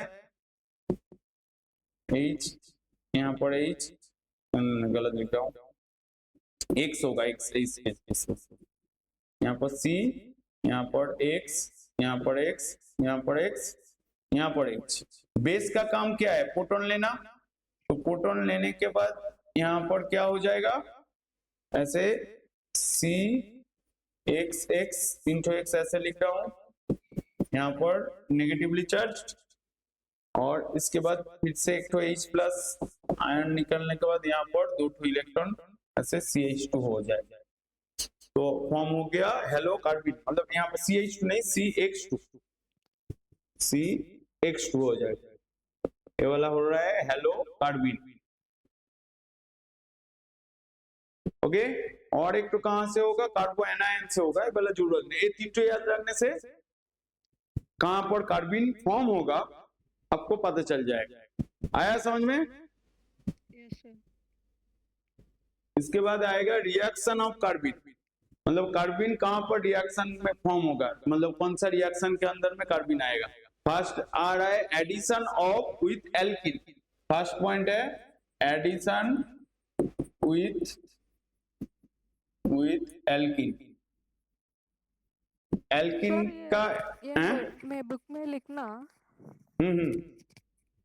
बुक में लिखने की जरूरत नहीं है, क्योंकि ये जो मैं बोर्ड में लिख रहा हूँ इसका PDF में वेबसाइट में अपलोड कर दूंगा, आपको थ्योरी में देखने में इजी होगा। ओके, कोई भी लिखने की जरूरत नहीं है ना? नहीं, जो मैं क्वेश्चन करने के लिए बोलूंगा वो करना होगा। आज असाइनमेंट दे देता करने के लिए। पढ़ने के लिए तो आज मैं वेबसाइट में आप तो इसके बाद एनरोल होगा ना। हाँ तो वेबसाइट में क्वेश्चन में दे दूंगा। क्वेश्चंस दे देता ना आज करने के लिए। दे दूंगा क्लास खत्म होने के बाद मैं दे दूंगा, मतलब पूरा केमिस्ट्री का जितना क्वेश्चन है वो सब दे दूंगा। Okay sir. एडिशन मैं विथ क्या बोल रही मैं क्या बोल रही आज बोल दिया ना, उसके हिसाब से क्वेश्चन कर दे तो आज परफेक्ट हो जाता है ना, इसलिए ऐसा पूछ रही।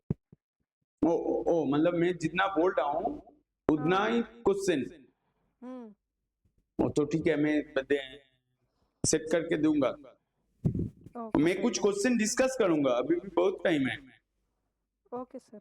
2 आवर्स तो लेगा ना टाइम, क्योंकि नहीं तो खत्म नहीं कर पाऊंगा, क्योंकि इसका भी एक तो ये जो कार्बिन के बाद मतलब यहाँ पर मैं खत्म स्टॉप करूंगा आपका 19 के बाद, मतलब बेंजाइन के बाद फ्री रेडिकल आएगा, फ्री रेडिकल में स्टॉप होगा और थोड़ा सा ही बचा हुआ है। मतलब थ्योरी देखो, ऑर्गेनिक का थ्योरी एक साथ में ज्यादा पढ़ने से वो ब्रेन हैंग हो जाएगा। Yes sir yes. तो इसलिए क्या करना पड़ेगा, जो बेसिक जो चीज है मैं जल्दी जल्दी बोल रहा हूँ, उसके बाद मैं क्वेश्चन आंसर डिस्कस करूंगा तो ऑर्गेनिक इजी लगेगा। Okay sir. ठीक है, जैसे यहाँ पर तुम 3-4 घंटे लेते तो ही मैं सुनती, लेकिन सब कुछ क्लास में कर देता। नहीं, वो करूंगा। पहले ऑर्गेनिक का बेसिक थ्योरी जानना पड़ेगा, जैसे जीओसी बहुत इंपॉर्टेंट है। Yes yes. तो जीओसी का हम लोग क्या करता हूँ, जब क्लास 11-12 में बोलता हूँ वो जीओसी को छोड़ देता हूँ, मतलब मैं खुद टीचर होके बोल रहा हूँ। जब क्लास 11 में जीओसी आता है वो थोड़ा प्लस आई इफेक्ट क्या होता है, माइनस आई इफेक्ट क्या होता है, कार्बोकैटायन क्या होता है, कार्बोएनायन क्या होता है, फ्री रेडिकल क्या होता है, वो बोल देता हूँ। बट उसके अंदर में कहां पर अप्लाई होता है वो नहीं बोलता हूँ मैक्सिमम क्लास 11 का स्टूडेंट का। जब वो वाला जेई नहीं तो नीट के लिए प्रिपेयर करता है तब जाके ऐसे बोलना पड़ता है कहां पर प्रॉपर यूज होता है। ठीक है, तो कार्बिन कहां पर होगा, एडिशन ऑफ एल्किन के अंदर। जैसे ये वाला मैंने लिखा R, C11C R, यहाँ पर H, यहाँ पर H, ये वाला हो रहा है सिस, ये वाला सिस कार्बन है तो सिस एल्किन है, तो मतलब सिस का मतलब सेम साइड रहेगा। तो ये जो सीसी डबल बॉन्ड मैंने लिखा है यहाँ पर, जैसे सिंगलेट कार्बन CH2 दे रहा हूं, ये वाला क्या है, सिंगलेट कार्बन बोल रहा हूं। ठीक है, सिंगलेट कार्बन जब दे रहा हूं, देने के बाद ये वाला क्या होगा, ये जो बॉन्ड है मैं थोड़ा सा ऐसे करके दिखा रहा हूं आपको और भी समझ में आएगा। ए वाला यहाँ पर बॉन्ड करेगा, ए वाला ऐसे बॉन्ड फॉर्म होगा। तो बॉन्ड फॉर्म होने के बाद ऐसे 3 मेंबर रिंग फॉर्म होगा। CH2 यहाँ पर ये जो ऐसा हो जाएगा, यहाँ पर R, यहाँ पर H, यहाँ पर R, यहाँ पर H, ठीक है। तो ये वाला अभी भी सिस फॉर्म में है। Cis means it will be on the same side, right? हाँ, सेम साइड। जब और ए जो ए वाला सिस फॉर्मेट में है, ए वाला और एक फॉर्मेट में भी हो सकता है। वो ए जो सीसी बॉन्ड है, एक घूमता है, ट्रांस भी हो सकता है। तो यहाँ पर C, यहाँ पर H, यहाँ पर R, यहाँ पर CH2। मतलब ये वाला H और R उल्टा हो गया, ये वाला होगा ट्रांस। तो मतलब इस कंपाउंड के अंदर में एल्किन का एडिशन जब कार्बिन का प्रेजेंस में होगा, वो सिस ट्रांस दोनों ही फॉर्म होगा।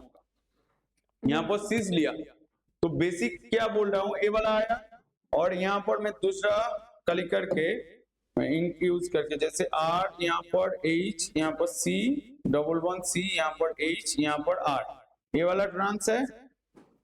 इसके ऊपर में हम लोग CH2 ऐसा दे रहा हूं, सिंगलेट कार्बिन। यहाँ पर जो फॉर्म करेगा बोल रहा है R, H, C single bond, यहाँ पर R, यहाँ पर H, यहाँ पर R, यहाँ पर CH2, ये वाला आ रहा है ट्रांसफॉर्म। तो ये वाला मैं क्यों लिखा, इसका लिखने का जरूरत क्या है, ये कहां पर यूज होगा। ये वाला रिएक्शन जैसे ऐसे सिंगलेट, मतलब आप in nomenclature it will be useful. नहीं, यहाँ पर स्टीरियोकेमिस्ट्री जो रिलेटेड क्वेश्चन आएगा, ऐसा क्वेश्चन पूछता है ना, कौन सा टाइप ऑफ प्रोडक्ट फॉर्म होगा, सीस होगा क्या, ट्रांस होगा क्या, ओनली ट्रांस होगा, ऐसा बहुत सारा क्वेश्चन आता है। आप देखोगे सीन करके आ रहा है, सीन एट प्रोडक्ट, और नहीं तो एंटी प्रोडक्ट। Yes sir. और कोई भी जगह में कोई भी रेस्पेक्ट में आएगा, स्टीरियोकेमिस्ट्री में एनांसियोमर भी बोल सकता है, रेसिमिक मिक्सचर भी पूछ सकता है। तो उस pattern you will take it tomorrow.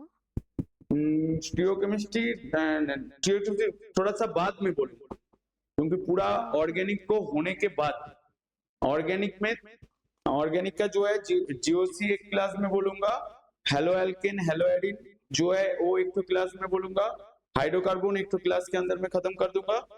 मतलब बाकी जो चैप्टर है वो एक तो क्लास में हो जाएगा। ओके। और 11 का जो पोर्शन है, जैसे थर्मोडायनामिक्स, इक्विलिब्रियम, बहुत इंपॉर्टेंट है। Yes yes. वो भी आप डायनामिक्स विल बी हार्ड ना? नहीं, हार्ड नहीं है।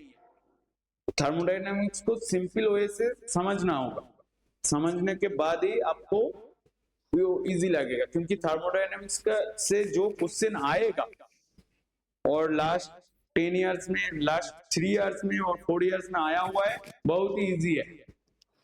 वो हो जाएगा, क्योंकि आपके पास और मेरे पास 1 महीने का टाइम है ना, 30 डेज का क्लास है ना ये वाला।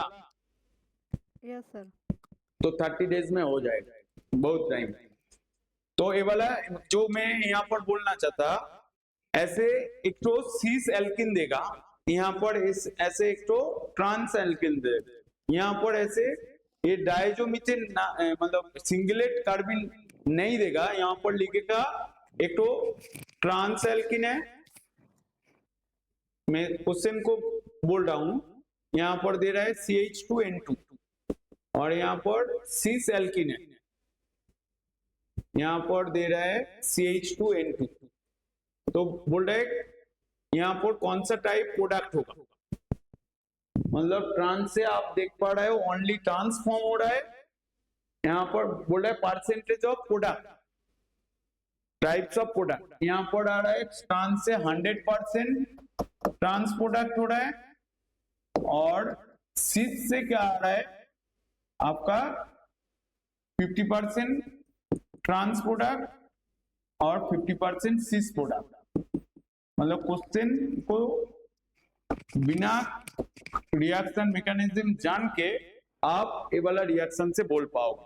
मतलब कार्बिन जब सिस एल्किन से रिएक्ट करेगा वहां पर दो ठो प्रोडक्ट होगा, एक सिस और ट्रांस प्रोडक्ट। कार्बिन जब ट्रांस एल्किन के साथ रिएक्ट करेगा वहां पर एक तो single type of product form होगा। आया ना समझ में? Yes sir. तो ये भी एक तो पैटर्न ऑफ क्वेश्चन है। उसके बाद क्या है, कार्बन मतलब और एक तो फॉर्मेशन में आता है, जैसे कोई भी मतलब नंबर ऑफ कार्बन इंक्रीज कराने के लिए, जैसे यहाँ पर इसको इंसर्ट नेट बोलता है, मतलब ऐसे रिएक्शन है, जैसे यहाँ पर ये वाला सी, यहाँ पर सी, यहाँ पर सी, यहाँ पर सी, ये वाला कंपाउंड बोला है, मतलब यहाँ पर सी सिंगल बॉन्ड दिखा रहा है। मैं क्या मतलब करना चाहता हूँ, इस सी सिंगल बॉन्ड के अंदर में और एक तो कार्बन ऐड करना चाहता हूँ। तो मतलब यहाँ पर ऐसे सी, यहाँ पर CH2 C ऐसा। तो ये वाला ओनली कार्बिन ऐड करने से ही होगा, मतलब carbene insert itself in the chain which result the increase the number of carbon atom और कार्बन चेन लेंथ। यहाँ पर दो कार्बन था, यहाँ पर तीन हो गया। इस ये जो दो कार्बन एटम है उसके मिडिल में मैंने और एक तो CH2 ऐड कर दिया। मतलब जब नंबर ऑफ कार्बन इंक्रीज करना है तो वहां पर आप लोग CH2 मतलब कार्बन ऐड करके आप नंबर ऑफ कार्बन इंक्रीज कर पाओ। आया समझ में? Yes sir. और भी रिएक्शन इंटरमीडिएट। इसके बाद कार्बोकेटाइन का स्टेबिलिटी में आ रहा हूं। Reaction as the reaction intermediate, ये जो स्टेबिलिटी ऑर्डर पहले आएगा CH2 CF2 CCl2 CBr2 CR2, मतलब जो मिथिलीन होगा और डाइक्लोरोकार्बिन और डाइफ्लोरोकार्बिन, डाइब्रोमोकार्बिन और डाइआयोडोकार्बिन, मतलब CH2 का स्टेबिलिटी ज्यादा होगा। और carbene reaction intermediate in carbylamine reaction, Reimer Tiemann reaction, Wittig reaction, फुल रीअरेंजमेंट। तो कार्बिन कौन सा रिएक्शन में यूज होगा जो ऑर्गेनिक केमिस्ट्री में है अभी? Carbylamine reaction, Reimer Tiemann reaction, Wittig reaction, फुल रीअरेंजमेंट। मतलब ये चारों रिएक्शन जो सिलेबस में है, इसी सिलेबस के मतलब ये चारों रिएक्शन के अंदर में आप देख पाओ। तो वो जो मैंने बोला अभी कार्बिन का एप्लीकेशन, मतलब कार्बिन कहां पर यूज होगा, मतलब कौन सा रिएक्शन के अंदर में यूज होगा। एक है राइमंड टीमन रिएक्शन, वुल्फ-किर्चनर, विटिक और कार्बिल एमीन रिएक्शन। और कार्बिन के बारे में कुछ नहीं बोल रहा हूं। और इस नेक्स्ट आएगा nitrate. It is the neutral monovalent species of nitrogen which is just like a carbene shown in given below। मतलब ऐसे alkyl nitrite मतलब RN रहेगा, मतलब RN ऐसा, ये वाला हो जाएगा नाइट्रेट। ठीक है, इसका भी फॉर्मेशन मतलब alkyl nitrite से आएगा। कार्बिन समझ में आया ना? मतलब नाइट्रीन मतलब नाइट्रोजन के ऊपर दो टू इलेक्ट्रॉन रहेगा, ऐसा pair of electron. Carbon means it will be on the carbon. Nitrogen means it is on the nitrogen. इसका भी फॉर्मेशन और एल्किल नाइट्राइड से फॉर्म होता है और एसाइल नाइट्राइड से फॉर्म होता है। मतलब ऐसे आप देखेंगे तो फॉर्मेशन ऑफ नाइट्रेट जैसे RN, मतलब यहाँ पर डबल बॉन्ड, यहाँ पर लोन पेयर, यहाँ पर पॉजिटिव, यहाँ पर होगा पॉजिटिव, यहाँ पर नेगेटिव। तो इस केस में ये वाला बोलता है एल्किल नाइट्रेट, एल्काइल नाइट्रेट।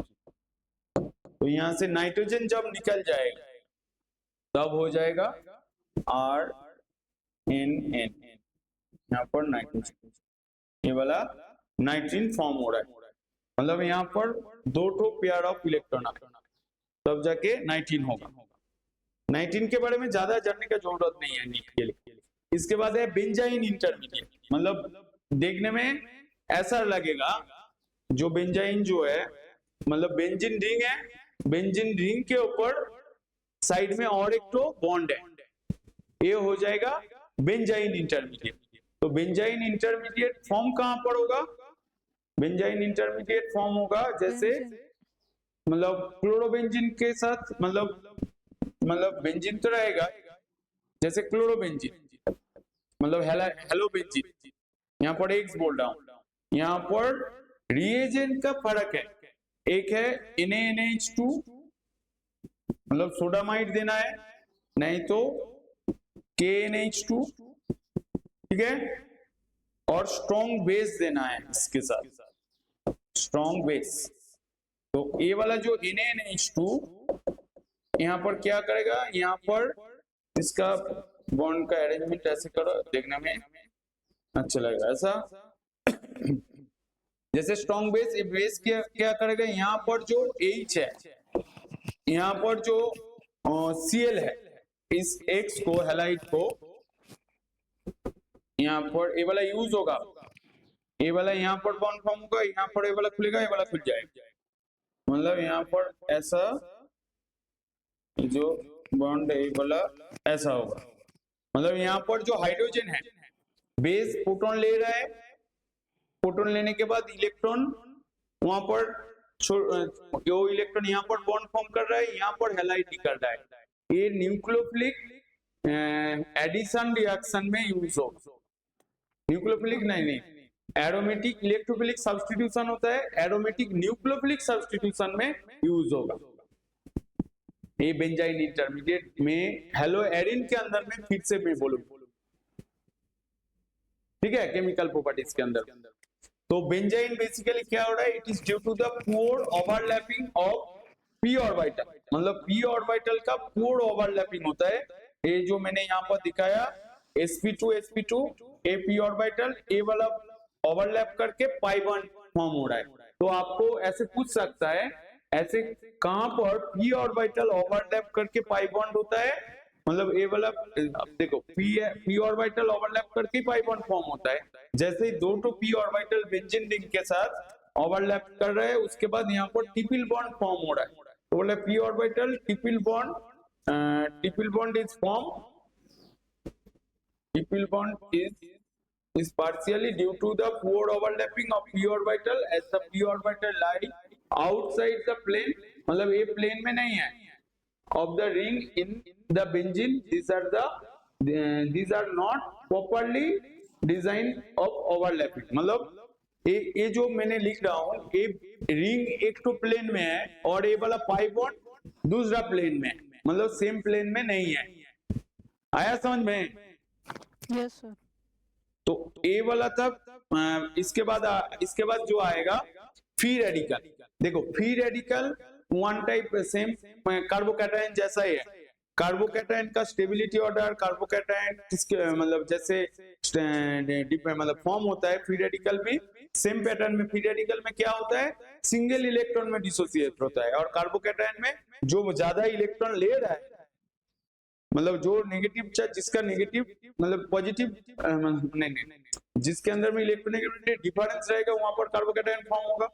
तो क्या बोले, these are the atom or group with p और odd electron, they are neutral nature and highly reactive and very short lived। free radical is formed as a result homolytic fusion। मैंने पहले ही बोला heterolytic fusion से आपका carbocation होगा और homolytic से होगा फ्री रेडिकल, ऐसे सिंगल इलेक्ट्रॉन में डिसोसिएट होगा। और फ्री रेडिकल का stability order same to carbocation. तो इन प्रेजेंस ऑफ सनलाइट के प्रेजेंस में होगा, मैंने पहले ही इसके बारे में बहुत फ्री रेडिकल होमोलाइटिक क्लीवेज के अंदर में ज्यादा बोला हूं मैंने, आया ना समझ में? तो फ्री रेडिकल के बारे में और ज्यादा नहीं बोलना है, क्योंकि यहाँ पर जैसे Cl यहाँ पर ऐसे H न्यू देने से यहाँ पर हो जाएगा Cl डॉट, 2 Cl डॉट, ए वाला हो रहा है फ्री रेडिकल। मतलब जहां पर वो होमोलाइटिक जो फ्यूजन था, वहां पर जो कंडीशन है उस कंडीशन से आपका फ्री रेडिकल फॉर्म हो।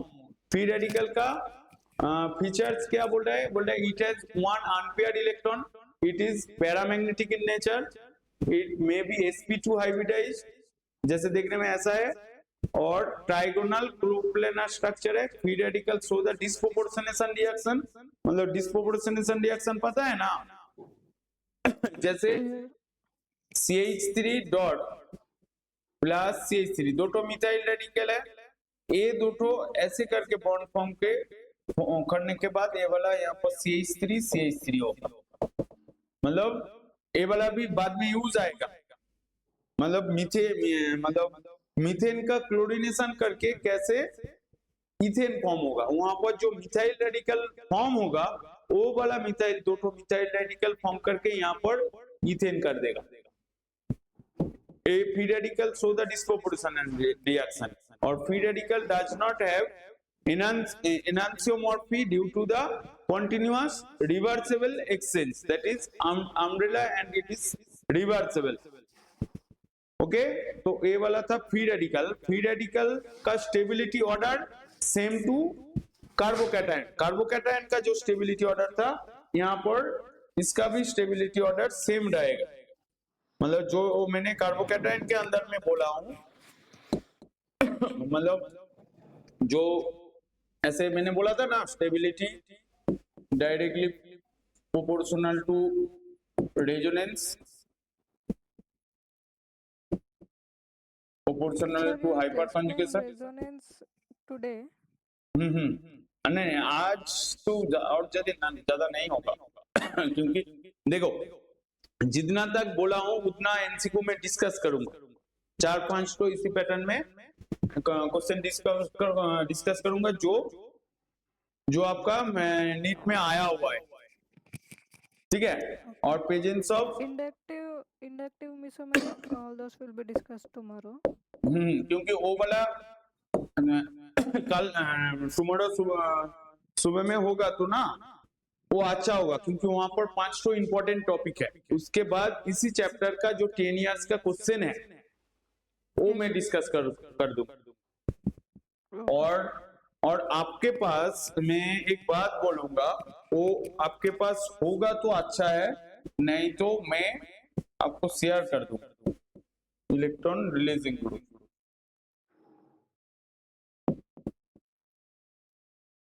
ठीक है। तो ए वाला स्टेबिलिटी ऑर्डर मैंने पहले ही बोला हूं, और यहाँ पर बोला है vinyl free radical is the least stable at is the no resonance और हाइपर कंजुगेशन। तो फ्री रेडिकल का स्टेबिलिटी ऑर्डर हो गया है। इसके बाद आएगा इंडक्टिव इफेक्ट, रेजोनेंस इफेक्ट,